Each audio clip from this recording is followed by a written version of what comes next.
આજની ધર્મકથા. પ્રણામ. પરમ પૂજ્ય આચાર્ય ભગવંત શ્રીમદ વિજય વાદી દેવ સુરીશ્વરજી મહારાજા એક મહાનાયક અને એમની મહાયશોગાથા. એની ચરમસીમાએ જે પ્રસંગ બન્યો હતો એ પ્રસંગના ઉદ્ગમ સ્થાનથી આપણે આગળ વધ્યા. સાહેબે નક્કી કર્યું કે હવે આ વાત પાટણની રાજગાદીએ જશે. સમગ્ર ગુજરાત હવે આ આખી ઘટનાનું સાક્ષી બનશે. જે વાત કદાચ રાજનગરમાં બે ગલીઓની વચ્ચેના સંઘમાં હતી અને અહીંયા પતી શકે એમ હતી, લોકોએ પણ સરસ્વતી સાધ્વીજી ભગવંત અથવા સંઘ આ બધાએ પણ જ્યારે ફરિયાદો, કડવા શબ્દો, ઝેર જેવા શબ્દો ગુરુ ભગવંતને સંભળાવ્યા હશે, ત્યારે એવી કલ્પના નહીં કરી હોય કે આ વાત માઇક્રો લેવલમાંથી આટલા મેક્રો લેવલ પર જશે. કદાચ કેટલાક લોકોને આશ્ચર્ય થયું હશે, કેટલાક લોકોને આની અંદર ટીકા ટિપ્પણી કરવાનું મન પણ થયું હશે, એવું આપણે વિચારીએ. કારણ કે આપણે આ વર્તમાન સમયમાં છીએ કે જ્યાં ટીકા ટિપ્પણી વિના તો એક ક્ષણ આપણી જતી નથી. પણ એ સમયે પૂજ્ય વાદીદેવ સુરી મહારાજ સાહેબે નક્કી કર્યું. માણિક્યચંદ્ર સુરી મહારાજ સાહેબને બોલાવ્યા, એમના શિષ્યને. કાગળ અને એક શાહીનો ખડિયો, એટલે કે આપણે જેને પેન કહીએ છીએ, તે મંગાવ્યો અને એમણે કહ્યું માણિક્યચંદ્ર સુરી મહારાજ સાહેબને કે આખી ઘટના લખો કે રાજનગરની અંદરમાં દિગંબરાચાર્યએ આ રીતે કનડગત શરૂ કરી હતી અને ત્યાર પછીથી સાધ્વીજી સરસ્વતીજી સાથે આટલી હદ સુધીનો અભદ્ર વ્યવહાર કર્યો. એક સજ્જન પુરુષ પણ ન કરી શકે, એક સામાન્ય પુરુષ સાથે પણ ન થઈ શકે એવો વ્યવહાર એક ભગવતી સાધ્વીજી અને એમાં પણ વૃદ્ધ સાધ્વીજી એમની સાથે થયો. અને એના કારણે પૂજ્ય વાદીદેવ સુરી મહારાજ સાહેબ એ એવો નિર્ણય કરે છે કે હવે આ વાત પાટણની રાજગાદીએ જવી જોઈએ અને કોઈ એક વ્યક્તિ કે કેટલાક અનુયાયીઓની સામે કેટલીક વસ્તુઓના પગલાં લેવા એના કરતાં વધારે જે મદ આખા મતની અંદરમાં ભરાયો છે એ મદને હરાવો છે. આ બધા લોકો સરસ્વતી સાધ્વીજી સાથે આવું કરી શક્યા કારણ કે બધા એવું માનતા હતા કે અમે ચડિયાતા છીએ અને આપણે ઘા એ ભાવના પર કરવો છે કે અમે ચડિયાતા છે. એમના કૃત્યો, એમની ચેષ્ટાઓ, એનો કોઈ વિરોધ, એની માટેની કોઈ વિપત્તિઓ, ફરિયાદો કંઈ નહીં. મૂળ પર ઘા કરો અને એ મૂળ પર ઘા કરવા માટે અહીંયાથી વાદીદેવ સુરી મહારાજ સાહેબ પાટણ શ્રી સંઘને જણાવે છે કે અમારી આવી ભાવના છે કે અમે રાજગાદીએ આ વાતને લઈ જઈએ અને રાજ્યસભાની અંદરમાં દિગંબરાચાર્ય સાથે વાદ થાય. જો આ વાદની અંદરમાં પાટણ શ્રી સંઘની સહમતિ હોય તો આ વાત પાટણની રાજગાદી સુધી જાય અને ત્યાર પછી એમનું જે કહેવાનું આવે એ આધારે અમે બાજુમાં જ રહેલા દિગંબરાચાર્યને કહેણ મોકલાવી. કેટલી બધી વાત આગળ વધતી ગઈ. અત્યારે આપણું કહેવું ચોક્કસ એમ હોત કે ભાઈ મૂકો ને યાર, પ્રોબ્લેમ ઓછા છે કે આવું નવું એક ઊભું કરો છો, વાત પતાવો. આમ જુઓ, આપણા લોકોની તાસીર જુઓ કે કેટલા બધા મોટા પ્રશ્નો આવ્યા. આપણા કેટલા બધા તીર્થો સ્ટેક ઉપર છે અત્યારે. અંદરના વિખવાદ, ભારનાઓ સાથેના વિખવાદ. આપણા કેટલા બધા ગુરુ ભગવંતો અકારણ મૃત્યુને પામ્યા. કર્પીણ હત્યા કહી શકાય એ પદ્ધતિથી એમની સાથે એક બહુ હિચકારું કૃત્ય થયું અને આવા કેટલા બધા ગુરુ ભગવંતો. કોઈએ કર્યું, એની મેળે થયું, એ બધી વાતો એ અત્યારે એ મૂળમાં નથી. મૂળમાં વાત આ છે કે આપણે બધા જ આવા બધા ગંભીરમાં ગંભીર કહી શકાય એવા પ્રશ્નો સમયે પણ હંમેશા સમેટી લેવાના મૂડમાં હોઈએ છીએ. વાત પૂરી કરો ચાલો. અને એ સમયે વાદીદેવ સુરી મહારાજ સાહેબ આપણી નજર સામે આગળ આવું કરતા હોત તો ચોક્કસપણે આપણા જેવા વિદ્વાન લોકોએ એવું કહ્યું હોત કે સાહેબ રહેવા દો ને, આ બાજુમાં બેઠા છે, એવું લાગતું હોય તો અહીંયા વાત ગોઠવી લો અને એમને કહી દો કે ભાઈ જુઓ, તમારા કરતાં અમે ચડિયાતા છીએ, આ પૂરું થયું, વાત પૂરી, માફી માંગો, માફી પત્ર આપો અને ખતમ કરો. પણ વાદીદેવ સુરી મહારાજ સાહેબ એ નેતૃત્વ ધરાવતા હતા. એ સામાન્ય વ્યક્તિ ન હતા, એ ટ્રેન્ડ ફોલોઅર ન હતા, એ ટ્રેન્ડ સેટર હતા. વિચાર કરવા જઈએ ને તો બહુ આશ્ચર્ય થાય. ફક્ત 38 વર્ષનો એક વ્યક્તિ, કદાચ એમની દીક્ષા ન થઈ હોત ને તો 38 વર્ષના વ્યક્તિની કિંમત શું હોત? એના નિર્ણયની, એની આવી મોટી ગજાની વાતની એની કિંમત શું હોત? હસીને ઉડાડી દીધી હોત. પણ 38 વર્ષના એક વ્યક્તિની ધીરજ જુઓ કે છેક છેલ્લી હદ સુધી વાત વણસી નહીં ત્યાં સુધી કંઈ જ ન કર્યું, કંઈ જ નહીં. એવું નહીં કે થોડાકમાં પતી જાય તો ચાલો ને હવે આગળ ન વધી શકે તો આપણે થોડો ઠપકો આપી દઈએ, થોડું સંભળાવી દઈએ, થોડું કરી લઈએ.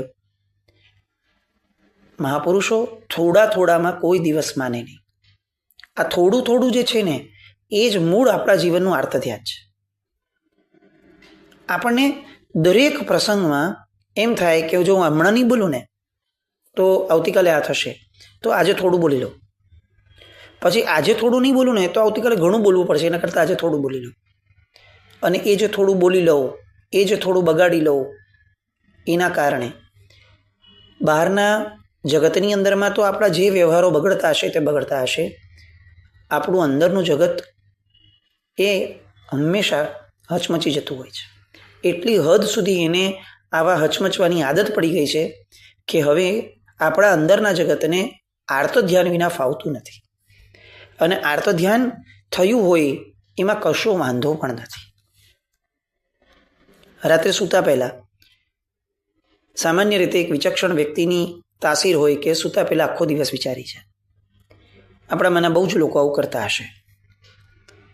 ક્યારેય વિચાર્યું છે કે કેટલીક નાની ઘટનાઓ આપણે ન કરી હોત, ન બોલી હોત, ન વિચારી હોત તો કદાચ કેટલા બધા મોટા જે આર્ત ધ્યાનના પાપ આપણે બાંધ્યા છે એનાથી બચી ગયા હોત.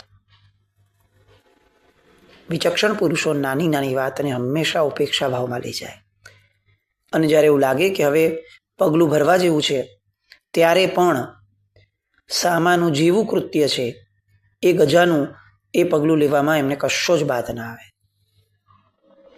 પેલા સરસ્વતી સાધ્વીજી એ હદ સુધી બોલ્યા કે તમારી નિશામાં રહેલો સંગ તો પતિત થશે થશે ને થશે જ. એના પરથી આપણે કલ્પના કરી શકીએ કે કેટલી હદ સુધી આ બધા જ વ્યક્તિઓ વાદીદેવ સુરી મહારાજ સાહેબની ધીરજથી થાક્યા અને કંટાળ્યા હશે. અને તેમ છતાં વાદીદેવ સુરી મહારાજ સાહેબનો આટલો મોટો નિર્ણય, એમાં કોઈને બાદ નહીં. કોઈએ એવું નહીં કીધું હોય કે બોલો આવડું મોટું કરી શકતા હતા તો જ્યારે નાનામાં પતતું હતું તો કેમ ન કર્યું? કરી લેવું જોઈતું હતું ને. હવે આવડા મોટા પગલાંની વાતો કરવી છે કે રાજ્યસભામાં જવું છે, હવે રાજગાદીમાં શું થાય અને એ બધી પડોજણ પાડવી, મૂકો ને. પણ નહીં, એક પણ વ્યક્તિને એક પણ વિકલ્પ નહીં. તમે વિચારો, રાજનગરના એ સંઘને પણ પૂછવાની તસદી નહીં લેવાની. આજે પરિસ્થિતિ હોત તો શું થયું હોત? આપણો કહેવાતો ચતુર્વિધ સંઘ, કહેવાતો શ્રમણ પ્રધાન સંઘ, એની વર્તમાનની પરિસ્થિતિ આપણને જાણીએ છીએ. આપણે એમાં બહુ વિશેષ લેવું નથી કે સાધુ ભગવંતને એ સમયે ચાતુર્માસની અંદરમાં અગર કંઈ પણ કરવું હોત તો એમાં શું કરવું પડ્યું હોત આપણે જાણીએ છીએ. પણ ત્યાંના એક પણ ટ્રસ્ટીઓએ, એક પણ સભ્યએ સાહેબની વિરુદ્ધનો વિચાર પણ નહીં કર્યો. વેણ તો ન ઉછર્યું, વિચાર પણ ન થયો. પૂરેપૂરો ટેકો. સાહેબ જે કરે તે સત્ય. સાહેબે ના પાડી કે આપણે કંઈ નથી કરવું તો કશું નથી કરવું, અને સાહેબ એમ કીધું કે આ હદ સુધીનું કરવું છે તો આ હદ સુધીનું કરી લેવું છે. વાદીદેવ શ્રી મહારાજ સાહેબની આદેયતા શું હશે એ આના પરથી કલ્પના કરી શકાય. માણિક્યચંદ્ર શ્રી મહારાજ સાહેબે પત્ર લખ્યો. પાટણ શ્રી સંઘને એ પત્ર ગયો અને એક માણસને તૈયાર કરાયો. 9 જ કલાકની અંદરમાં રાજનગરથી પાટણ પહોંચ્યો. ગંભીરતા હતી મુદ્દાની. માણસ પહોંચ્યો, પત્ર ત્યાં આપ્યો. પત્ર અર્પણ થયો અને ત્યાંના શ્રી સંઘ ભેગા થઈ મહાજનોએ, મવડીઓએ, જે પણ છે એ લોકોએ પત્ર વાંચ્યો અને પ્રબંધ ગ્રંથો જે લખે છે ને એ આપણા માટે સાંભળવું પણ કદાચ આશ્ચર્ય કરતાં પણ વધુ ઘટના મોટી લાગે. આ હતો એકચ્યુઅલી વિનંતી પત્ર કે શ્રી સંઘ અનુમતિ આપે તો અમારે ત્યાં વાદ કરવા આવું છે. અને કોણે લખ્યો છે? ગચ્છ નાયકે લખ્યો છે. એ સમયના ગચ્છ નાયકે એ લખ્યો છે. હવે શ્રી સંઘે શું કરવું જોઈએ? વિનંતી પત્રની સામે બહુ તો સહમતિ પત્ર આપવો જોઈએ કે ભલે સાહેબ, અથવા થોડો વિચારવા માટેનો સ્કોપ આપવો જોઈએ કે સાહેબ મૂકો ને, ક્યાં આટલી બધી પડોજણ કરો છો? અને કરવી જોઈએ તો સાહેબ ત્યાં પતાવો ને. હવે પાટણ શ્રી સંઘને શું લાગ્યું વળગ્યું કે ભાઈ રાજનગરના સંઘમાં શું થયું? અમે કંઈ એ સંઘની વહીવટ અમે તો કરતા નથી, તો અમારે શું કામ સાહેબ? તમારે ખરેખર એવું કંઈ કરવું હોય તો રાજનગરના ત્યાંના લોકોને મોકલો અને રાજ્યસભામાં વયા જાઓ. પાટણ શ્રી સંઘને ઇન્વોલ્વ કરવાનું કોઈ કારણ અપ્લાય થતું દેખાય છે? આજે આપણે આવું કંઈ થયું હોત કે ભાઈ રાજસ્થાનના કોક સંઘની અંદરમાં ક્યાંક કંઈક નબળી ઘટના બની છે મહાત્મા સાથે, તો મુંબઈનો સંઘ, રાજનગરનો સંઘ, સુરતનો સંઘ, સામાન્ય અંદર લોકલ સંઘ એવું વિચારે કે ભાઈ આ એ લોકોએ કરવું જોઈએ, એ લોકોએ આવું કરવું જોઈએ. પણ આ પ્રશ્ન એ લોકોનો છે એવું આપણા મનમાં ઠસાયેલું જ હોય. આપણે એવું ન વિચારીએ કે આ અમારો પણ પ્રશ્ન છે.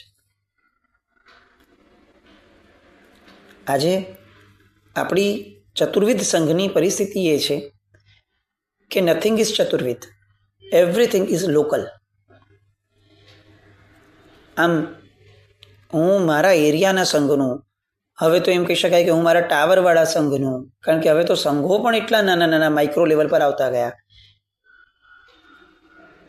કે એ નાના લેવલનો સંઘ, એમાં રહેલા મેમ્બરો પોતાના ટાવરના પ્રોબ્લેમ સોલ્વ નથી કરી શકતા. તો હવે એને આપણે એમ કહીએ કે ભાઈ મેક્રો લેવલ ઉપર ભારતભરની અંદરમાં અથવા વિશ્વભરની અંદરના બધા જ જૈનોનું પ્રતિનિધિત્વ શ્રી સંઘ કરે છે. આ વાત તો હાસ્યાસ્પદ લાગશે.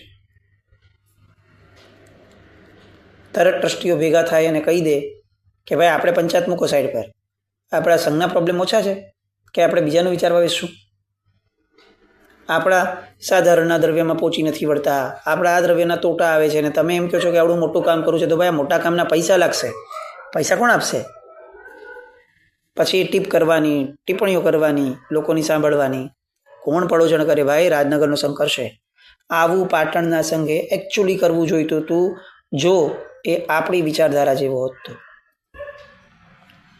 પણ થયું કંઈક અલગ, અને એવું થયું કે જેને જાજરમાન શબ્દ વાપરવો એ ખરેખર સુયોગ્ય લાગે. પત્ર ગયો અને બધા શ્રાવકોએ ભેગા થયા. આચાર્ય ભગવાનનો પત્ર વાંચ્યો, મહાજનો ભેગા થયા, આખી ઘટના જાણી કે ભાઈ આખી ઘટના કઈ રીતે થઈ અને દિગંબરાચાર્ય એ સમયના લોકોએ બધાએ કઈ હદ સુધી પેલા સાધ્વીજી ભગવંતને નચાવી અને દુષ્કૃત કર્યું છે. અને વાંચતા નીચે પૂજ્ય ગુરુ ભગવંતે શું નિર્ણય કર્યો છે એ આવ્યું કે અમારે હવે ત્યાં આવવું છે અને આખા પ્રશ્નને ત્યાં સુલટાવવો છે, ત્યાં અમારે એને સુલઝાવવો છે. અને હવે આ વિનંતી પત્ર આ લોકો દ્વારા જે થયો એનો જવાબ અક્ષરશઃ પ્રબંધ ગ્રંથોની અંદરમાં જે છે એ વાંચું છું. અક્ષરશઃ એક પણ શબ્દ ઉમેરાયો નથી. શાસન શીરતા જ આચાર્ય ભગવંતના ચરણોમાં પાટણ શ્રી સંઘની વંદના. આપ શાતામાં હશો. આપ શ્રીની સંયમ યાત્રા બરાબર ચાલતી હશે.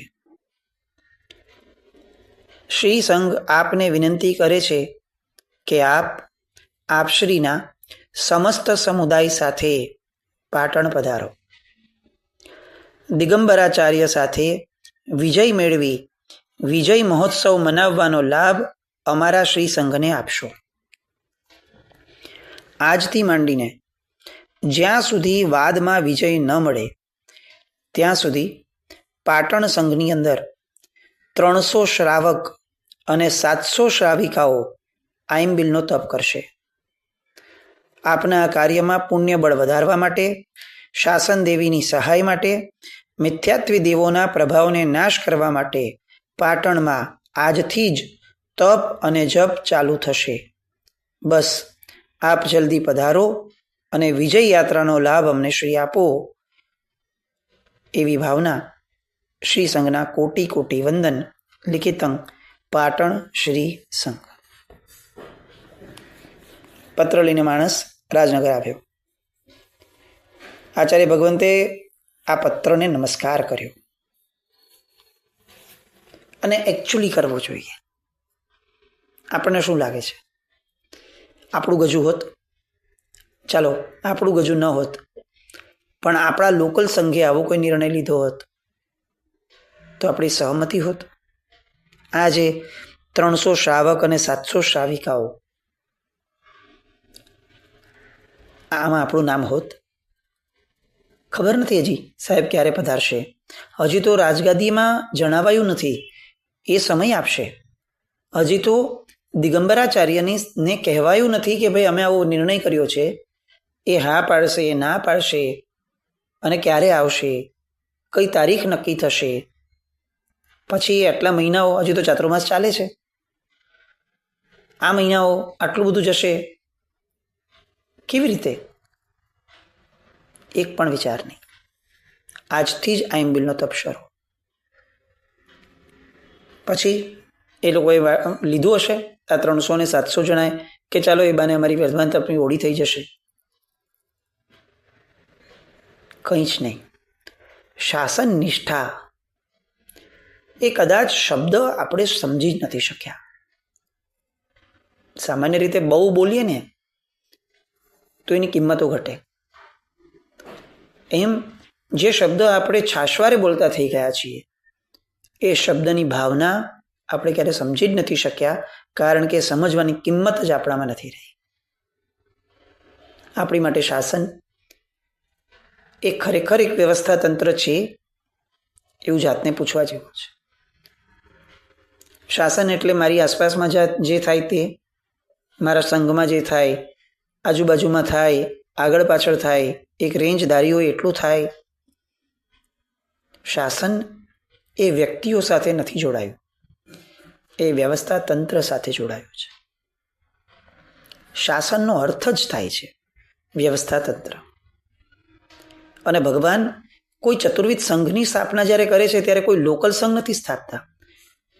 પાવાપુરીનો સંઘ નહોતો સ્થાપ્યો ભગવાને ચતુર્વિધ શ્રી સંઘ સ્થાપ્યો હતો. અને આપણે એના એક ભાગ હોઈએ તો આપણે પણ લોકલ ન રહેવાય. આપણે ચતુર્વિધ શ્રી સંઘના મેમ્બર છીએ. આવી ભાવના કેળવવી જોઈએ.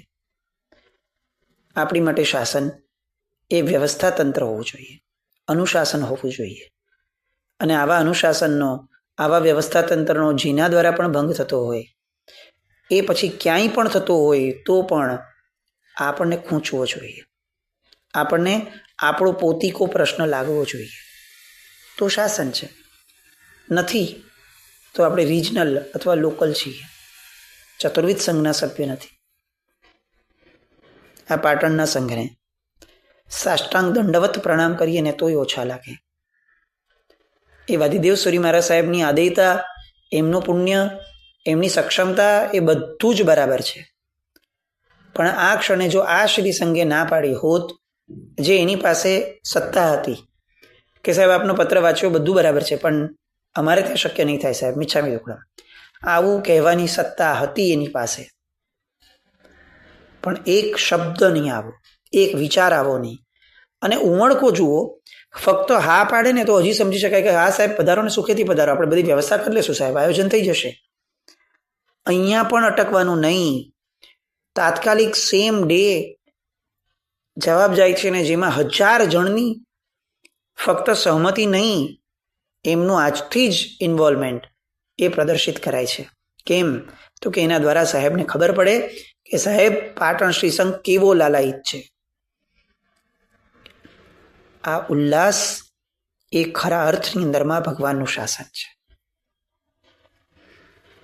વીર્યાંતરાયના ક્ષયોપશમના આધાર ઉપર જ આપણા બાકીના બધા કર્મોના ક્ષયોપશમ નક્કી થાય છે. અને આ કેવો ઉલ્લાસ, કેવો ઉત્સાહ! અમારે ત્યાં સાહેબ વિજયોત્સવ મનાવો આવો શબ્દ અત્યારથી વાપરે છે. હજી તો કાંઈ નક્કી નથી થયું ભાઈ, પણ જે પોઝિટિવિટી છે, જે વિશ્વાસ છે, અને આ પોઝિટિવિટી અસર કરે છે. આપણે હોઈએ તો આ વિચાર અંદરમાં મૂકવા જેવો છે. આખો દિવસ મમડાવવા જેવો છે કે પાટણ શ્રી સંઘે કર્યું એ હું કરત. ચાલો સંઘમાં બીજા લોકો શું કરે તે જવા દઈએ. મારી વિચારધારા આવી હોત મેક્રો લેવલની, કે હું મારો સંઘ, મારો જીર્ણોદ્ધાર, મારા પ્રશ્નો, મારું સાધારણ દ્રવ્ય, મારું દેવ દ્રવ્ય, આ બધું મારું મારું મારું કરી અને લોકોત્તર શાસનની ભક્તિ કર્યાનો ડોળ કરત. જે શાસન, જે પરમાત્મા સૂક્ષ્મતમ જીવને, જે દેખી પણ નથી શકાતો એવા જીવનો વિચાર કરતા હોય, એવા પરમાત્માનો શ્રી સંઘ મારી બાજુમાં રહેલા સંઘનો પણ વિચાર ન કરે. મારી બાજુમાં રહેલા લોકલ શ્રી સંઘના પ્રશ્નોને પણ એમ વિચારે કે એ તો એ લોકોના સંઘનો પ્રોબ્લેમ, મારે શું? અને તોય આપણે ભગવાનના શાસનમાં ગણાઈએ. આ સુખદ કે દુઃખદ આશ્ચર્ય તો છે જ. એ પાટણ શ્રી સંઘની વાત. અને હવે પત્ર લઈને જ્યારે રાજનગર માણસ આવ્યો, આચાર્ય ભગવંતને આદરપૂર્વક આપ્યું, વાંચ્યું, અને પછી આચાર્ય ભગવંતે દિગંબરાચાર્યને સ્ટેપ બાય સ્ટેપ દિગંબરાચાર્યને હવે આ વાત પહોંચાડવા માટે કેટલાક ભાટચારણોને બોલાવ્યા અને એમને આખી વાત સમજાવી. પછી શું થાય છે એની માટે આવતીકાલે મળીએ. જીનાક નિવૃત્ત કંઈ પણ બોલ્યા તમે છામી દોકડમ. જય નામ, જય અતિશાસ.